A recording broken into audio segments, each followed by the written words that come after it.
વિજય રૂપાણીએ ગુરુવારે Sanand જીઆઈડીસીમાં woman industrial પાર્કનું ઉદ્ઘાટન કર્યું હતું। દેશના સૌપ્રથમ વુમન ઇન્ડસ્ટ્રીયલ પાર્કમાં ઉદ્યોગ સ્થાપેલી મહિલાઓનું પણ મુખ્યમંત્રી વિજય રૂપાણીએ સન્માન કર્યું હતું। સાણંદ ખાતે મુખ્યમંત્રીએ મહિલા સાહસિકોને સંબોધન કરતા મહિલા રોજગાર મેળા અંગે જાહેરાત પણ કરી હતી।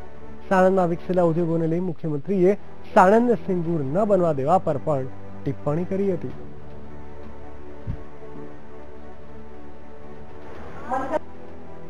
ઉદ્યોગોનો વિકાસ એના આધાર પર ગુજરાતની ઇકોનોમી એ ડિસ્ટર્બ ન થાય એટલા માટે બંગાળ આજે પાછળ રહી ગયું હોય તો એના મૂળમાં ઔદ્યોગિક અશાંતિ અને એટલે જ એ સિંગુર એ સીમાચંદ છે અને સાણંદ એ વિકાસનું પ્રતીક છે।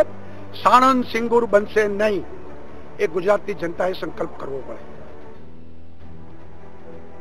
દેશ સૌપ્રથમ વુમન ઇન્ડસ્ટ્રીયલ પાર્કની શરૂઆત થઈ છે। આ પ્રસંગે મુખ્યમંત્રી વિજય રૂપાણી ઉપસ્થિત મહિલા સાહસિકોનું સન્માન કર્યું હતું।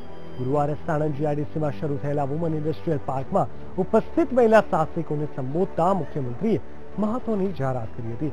તેમાં તેમણે મહિલા ઉદ્યોગ સાહસિકોને જમીન આપવાના કારણે મહિલાઓની રોજગારી વધશે તેવી આશા વ્યક્ત કરી હતી।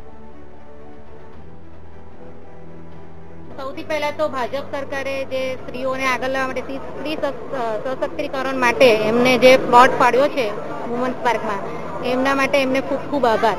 સૌથી પહેલા પ્લોટનું પોઝિશન અમે જ લીધું અને ટૂંક જ સમયમાં અમે ઇન્ડસ્ટ્રીઝ પણ ઊભી કરી દઈશું।